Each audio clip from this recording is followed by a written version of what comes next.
Olá, queridos. Boa noite, graça e paz. Pastor Christian Zunino, Ministério Vinde às Águas, Nova Trento, Santa Catarina. Hoje, dia 10 de janeiro de 2021. Passando aqui para deixar mais uma vez uma mensagem breve ao coração de todos aqueles que me ouvem. E a palavra que Deus colocou no meu coração para repartir está em Jonas, capítulo de número 1. Jonas, capítulo de número 1. A palavra de Deus vai dizer assim: Veio a palavra do Senhor a Jonas, filho de Amitai, dizendo: Levanta-te, vai à grande cidade de Nínive e clama contra ela, porque a sua malícia subiu até mim. Mas Jonas levantou-se a fim de fugir de diante da face do Senhor para Tarsis. Desceu a Jope, onde achou um navio que ia para Tarsis. Pagou a sua passagem e embarcou nele, a fim de ir com eles para Tarsis, para longe da presença do Senhor. Mas o Senhor mandou ao mar um grande vento, e fez-se no mar uma grande tempestade, de modo que o navio estava a ponto de se despedaçar. Então temeram os marinheiros e clamava cada um ao seu Deus, e lançaram ao mar a carga do navio, para o aliviarem no seu peso. Jonas, porém, descera ao porão, onde se deitou e dormia um profundo sono. O mestre do navio chegou-se a ele e lhe disse: Como podes dormir? Levanta-te e invoca o teu Deus. Talvez assim ele se lembre de nós para que não pereçamos. Então disseram cada um ao seu companheiro: Vinde e lancemos sortes, para que saibamos porque nos sobreveio este mal. E lançaram sortes, e a sorte caiu sobre Jonas. Então lhes disseram: Declara-nos tu agora, por que nos sobreveio este mal? Que ocupação é a tua? De onde vens? Qual é a tua terra? De que povo és? Respondeu-lhes ele: Eu sou hebreu e temo ao Senhor, o Deus do céu que fez o mar e a terra. Então os homens se encheram de grande temor e lhe disseram: O que é isto que fizeste? Pois sabiam os homens que fugia da presença do Senhor, porque lhes tinha contado. Disseram-lhe: Que te faremos nós para que o mar se acalme? Porque o mar se eleva e engrossava cada vez mais.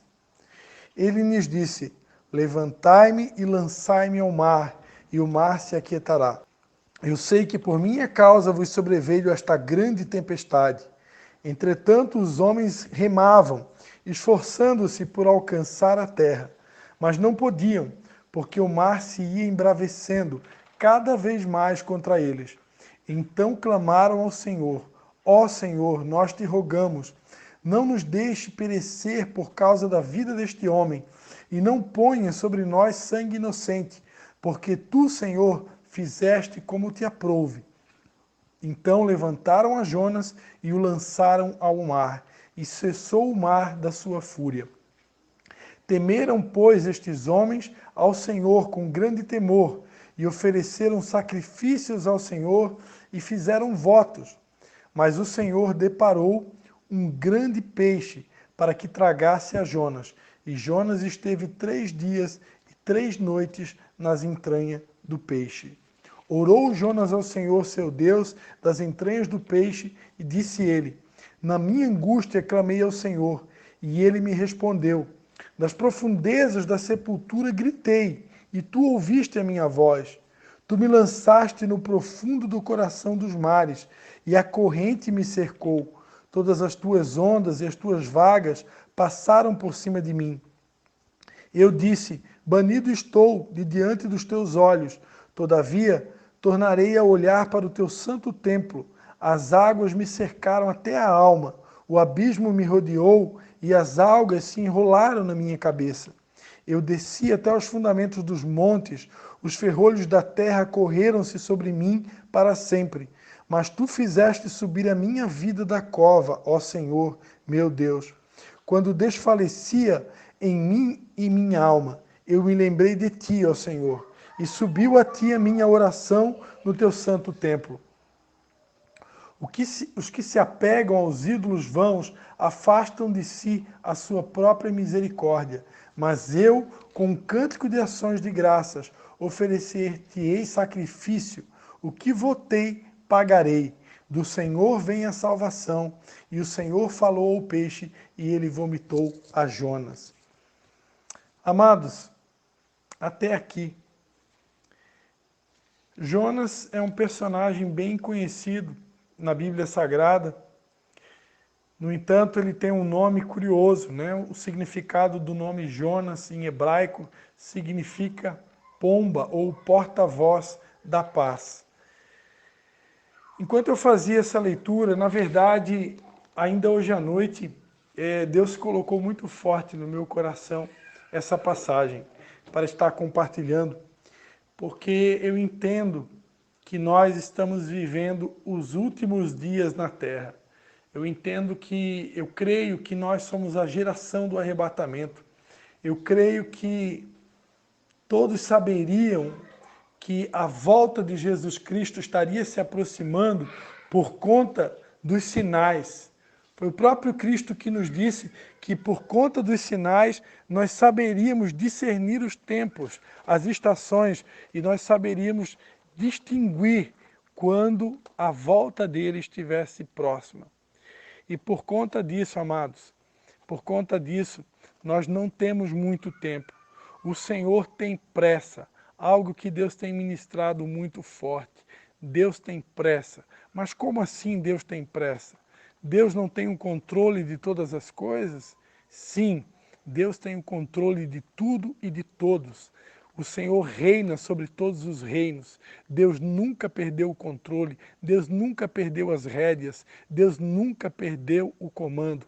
Mas é justamente por Ele ter o controle, é justamente por Ele conhecer o fim desde o começo, é justamente por Ele saber que os tempos se abreviam, que o tempo do retorno de Cristo se aproxima, mais do que nunca. Ele está conclamando o seu exército, Deus está chamando, Deus está alistando a sua noiva, a sua igreja, para que de fato todos possam cumprir o ID. As últimas palavras de Jesus Cristo foram: ide por todo o mundo e pregai o Evangelho. Deus está chamando a sua igreja para fazer aquilo que tem sido feito, aquilo que precisa ser feito. Nós que somos cristãos, você que é cristão que está me ouvindo, certamente que não há mais desculpas para você. Como diz lá em Romanos capítulo 1, nós estamos inexcusáveis ou indesculpáveis diante de Deus, porque aqueles que detêm a verdade, se não anunciar essa verdade, como diz as Escrituras, do céu se manifestará a ira de Deus. A ira de Deus vem sobre todo aquele que detém a verdade e não anda de acordo com essa verdade.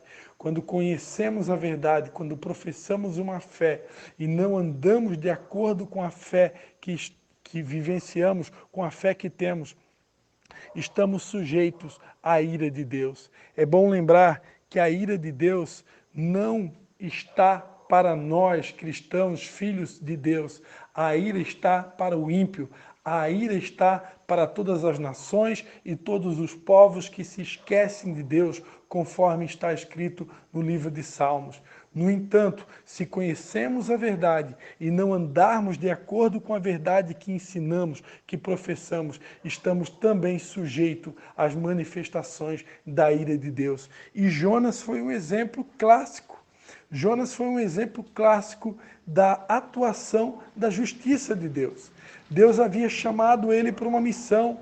Era uma missão desafiadora. Pregar o evangelho para uma cidade idólatra, a cidade de Nínive. No entanto, a palavra de Deus é clara. Deus não dá provações maiores do que possamos suportar. Quando Deus nos chama para um desafio, por maior que pareça, ainda assim, juntamente com a aprovação, Ele nos dá o escape, Ele nos dá as ferramentas, Ele nos dá as estratégias, Ele nos dá a sabedoria, Ele nos dá tudo o que precisamos para cumprir o ID, para cumprir com a sua vontade. Mas quando negamos a vontade de Deus, vamos enfrentar problemas. E o problema do sono profundo de Jonas, e eu me arriscaria a dizer que muitos da igreja de Jesus estão dormindo, porque Deus tem tocado a sua trombeta, Deus tem alistado o seu exército, e muitos estão inertes, muitos não têm pregado o evangelho, muitos não têm feito aquilo que precisa ser feito. E por conta disso, eu imagino que o nosso Deus está irado, o nosso Deus está indignado, o nosso Deus está aborrecido. Jonas se negou a fazer o que tinha que ser feito, entrou no navio errado, e nós já sabemos o que aconteceu. Todo o barco veio a ser prejudicado, todo o navio onde Jonas estava foi atingido por causa de uma pessoa. Amados, que nós possamos refletir sobre isso. Se eu e você entrarmos em rebeldia contra Deus, se eu e você entrarmos em rebelião contra Deus, se eu e você negarmos de cumprir o que precisa ser cumprido, de fazer o que tem que ser feito, nós poderemos prejudicar não apenas a nós mesmos, os nossos familiares, mas a todos aqueles que estão ao nosso redor. Que nós possamos refletir na grande responsabilidade que está sobre nós como filhos de Deus. Nós temos direitos, mas temos também deveres. Como disse Jonas, o que votei, pagarei. Amados, eu não sei quantos que me ouvem que já fizeram votos a Deus. Eu gostaria de encerrar esse áudio dizendo que Deus não se agrada de voto de tolo. Tudo aquilo que prometemos, precisamos cumprir. Mas independente de termos ou não termos votos com Deus, a palavra de Deus chegou ao nosso conhecimento. Se nós não andarmos de acordo com a verdade que conhecemos, poderemos sofrer prejuízo e, inclusive, prejudicar aqueles que estão ao nosso redor. Que possamos meditar nesta mensagem.